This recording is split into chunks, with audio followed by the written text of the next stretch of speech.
اس زمانے میں دین کی نشر و اشاعت کے لیے وہ ذرائع استعمال ہو رہے ہیں جس میں مسلمان بذات خود استعمال نہیں ہو رہا، مسلمان بذات خود استعمال نہیں ہو رہا، حالانکہ اللہ رب العزت نے ہدایت کا وعدہ جوہد پر کیا ہے۔ جوہد وہ ہے جس کو مسلمان خود کرے، جس محنت میں بذات خود مسلمان کا دل اور جسم نہ تھکے، وہ جوہد نہیں ہے، وہ جوہد نہیں ہے۔ جس کام میں مسلمان کا دل اور بدن نہ تھکے وہ جوہد نہیں ہے۔ جتنی بھی نبوت کی لائن کی اذیتیں ہیں وہ حضور اکرم صلی اللہ علیہ وسلم کے طریقہ دعوت میں ہیں، آپ کے طریقہ دعوت میں ہیں۔ جتنی بڑی بڑی نصرتیں اللہ نے آپ کی ہیں وہ آپ کے طرز دعوت پر کی ہیں۔ اس زمانے کا مسلمانوں کو سب سے بڑا دھوکہ یہ لگا، دو دھوکے لگے۔ ایک دھوکہ تو یہ لگا کہ یہ کام سب کے کرنے کا نہیں ہے، یہ کام سب کے کرنے کا نہیں۔ دوسرا دھوکہ یہ لگا کہ دین کی بات پہنچانا ہے، جس طرح چاہو پہنچا دو، دین کی بات پہنچانا ہے جس طرح چاہو پہنچا دو۔ حالانکہ اللہ تعالیٰ کا ضابطہ اور انبیاء علیہ السلام کا طریقہ ہمیشہ یہ رہا کہ آپ دوسروں تک دین کی دعوت خود پہنچائیں، دین کی دعوت خود پہنچائیں۔ اتمام حجت کے لیے اور ذمہ داری کے ادا ہونے کے لیے اور اللہ کی مدد کے نازل ہونے کے لیے یہ شرط ہے کہ آپ دعوت خود جا کر دیں، آپ دعوت خود جا کر دیں۔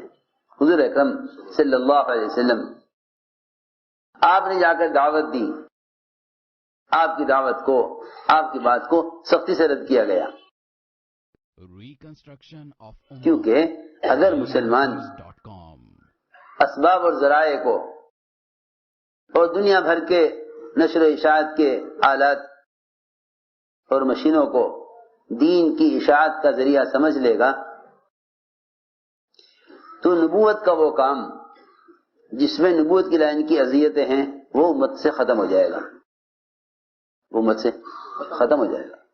وہ ہو گیا تھا، ختم ہو گیا تھا۔ وہ تو مولانا الیاس صاحب رحمۃ اللہ علیہ کو اللہ رب العزت نے اس طرح متوجہ کیا کہ امت کی اجتماعی نصرت کے لیے، امت کی اجتماعی نصرت کے لیے جو سنت الہیہ ہے دعوت اللہ، میری بات توجہ سننا بہت، امت کی اجتماعی نصرت کے لیے جو سنت الہیہ ہے دعوت اللہ، امت نے اس کو چھوڑا ہوا ہے۔ یہ ہر زمانے میں مسلمان کے مغلوب ہونے اور باطل غالب آنے کی اصل وجہ یہ ہے، ورنہ امت دعوت اللہ کو بالکل بھلا چکی تھی۔ وہ سمجھتے تھے پیغام پہنچانا دعوت ہے، حالانکہ خود پیغام لے کر جانا دعوت ہے۔ میری بات کی طرف توجہ دینی پڑے گی بہت، اس سے باطل ترقی کرے گا، دین ترقی نہیں کرے گا۔ اس لیے کہ جتنے بھی ذرائع اس وقت دنیا میں ہیں دین کے پہنچانے کے لیے استعمال ہو رہے ہیں، یہ سب خلاف سنت ہونے کی وجہ سے بے اثر ہیں، کہ اللہ رب العزت نے اسلام کا رعب، اللہ رب العزت نے اسلام کا رعب اتباع سنت میں رکھا ہے۔ جب وضو کی لائن کے ایک عمل مسواک میں، جب وضو کی لائن کے ایک عمل مسواک میں اتنا رعب ہے کہ دشمن صحابہ کے مسواک کرنے کی وجہ سے میدان چھوڑ کر بھاگا، میدان چھوڑ کر بھاگا۔ جب وضو کی لائن کے ایک عمل میں مسواک میں اتنا رعب ہے کہ دشمن اس سے پیٹ پھیر کر بھاگا، یہ تو ایک دشمن کے لیے کہ مرعوب ہونے کے لیے ایک وضو کی لائن کی مسواک کی سنت ہوئی، اس کی اتنی قوت۔ پھر حضور اکرم صلی اللہ علیہ وسلم کے انگلی کے اشارے سے چاند کے 2 ٹکڑے ہوئے، چاند کے 2 ٹکڑے ہوئے۔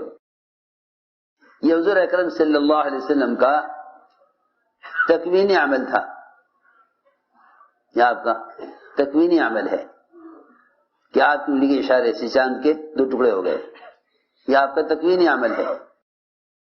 تو جو احکام شریعت آپ لے کر آئے، ان احکام شریعت کی کیا قوت ہوگی، احکام شریعت کی کیا قوت ہوگی جب آپ کے انگلی کے اشارے کی یہ قوت ہے۔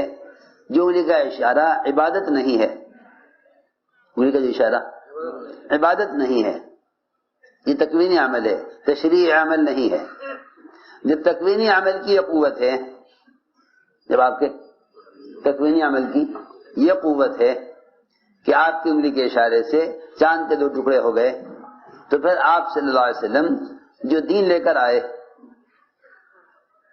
جو دین آپ کا تشریعی عمل ہے، تو اس کی قوت کیا ہوگی، اس کی قوت کیا ہوگی؟ جب تکوینی عمل کی قوت سے چاند کے ٹکڑے ہو سکتے ہیں تو تشریعی عمل کی قوت کیا ہوگی؟ میں جو عرض کرنا چاہتا ہوں وہ اصل بات یہ ہے کہ اللہ رب العزت نے نظام کائنات کا مسخر کرنا ہمیشہ دعوت کے ساتھ جوڑا ہے۔ اگر میں دعوت چھوڑ دے گی تو نظام کائنات تو ان سے کیا مسخر ہوگا؟ ان کے اپنے حکام بھی دین پر چلنے میں ان کے مقابلے میں کامیاب ہو جائیں گے۔ یہ اپنے دین پر چلنے میں حکام کا مقابلہ بھی نہیں کر سکیں گے۔ یہ کہیں گے مسلمان کہ جی کیا کریں، قانون ایسا ہے، اس قانون کی وجہ سے شریعت کا وہ ایک حکم چھوڑنا پڑے گا۔ ہم اقلیت میں ہیں یا اکثریت میں ہیں، لا حول ولا قوت الا باللہ۔ کیسے ممکن ہے کہ مسلمان اللہ کا حکم چھوڑ دے قانون کی وجہ سے؟